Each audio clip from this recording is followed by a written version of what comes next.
আসসালামু আলাইকুম। আমি আসছি এল স্কোয়ারের সামনে। এখানে অনেক ছেলেরা কিন্তু আছে, দাঁড়িয়ে আছে। ছেলেদের যে চাকরির যে এখন যে হাহাকার অবস্থাটা দেখতে পাচ্ছেন।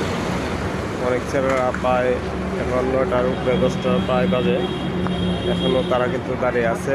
তাদের কোনো নিয়োগ নেই। এই মুহূর্তে আমরা একটু তাদের সাথে কথা বলার চেষ্টা করব, এক করে জানবো তাদের কাছ থেকে বিস্তারিত। আসসালামু আলাইকুম ভাই।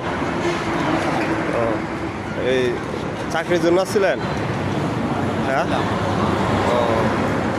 কি চাকরি হয় না? হ্যাঁ, আচ্ছা, কতদিন ধরে চাকরিতে ঘুরতেছেন এখানে রাস্তায়? হ্যাঁ, আচ্ছা ভাই, কথা বলবে না, একজন একটু দাঁড়াই, আরেকজন একটু বলি যে চাকরির জন্য আসছিলেন? চাকরির জন্য আপনার চাকরির জন্য আসছেন না গেটের সামনে? হ্যাঁ, বর্তমান পরিস্থিতি এরকমই দাঁড়াইছে, ছেলেদের কোনো মূল্যায়ন দিচ্ছে না এই গার্মেন্টস সেক্টরে। ভাই একটু কথা বলেন। চাকরি করতে আসছেন না? তাহলে কি চাকরি হচ্ছে না নাকি? না, ছেলেদের নিচ্ছে না। কতদিন ধরে ঘুরতেছেন রাস্তায়? এক সপ্তাহ। ঠিক আছে। কোথাও চাকরি নিয়োগ নেই ছেলেদের।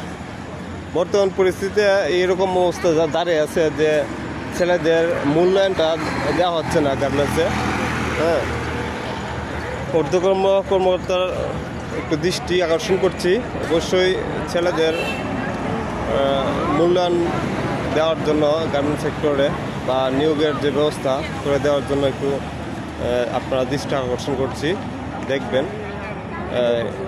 এরকম শত হাজার ছেলেরা কিন্তু রাস্তায় ঘুরছে এই কাঙ্ক্ষিত সোনার হরিণকে পাওয়ার জন্য। হ্যাঁ, এখনও তাদের চাকরি হচ্ছে না। দেখি আগামীতে তো সামনে নির্বাচন, কী হয় না হয়। তো একটা কথায় উপরে শেষে বলতে চাই যে ছেলেদের যে চাকরির একটা হায় উত্তাসে সব ছেলেরা কিন্তু আছে, তারা চাকরি পাচ্ছে না, আস্তে ঘুরছে। এটা হলো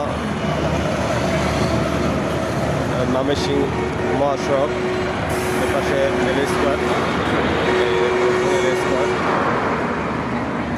সবাই ভালো থাকবেন, সুস্থ থাকবেন, আল্লাহ হাফেজ।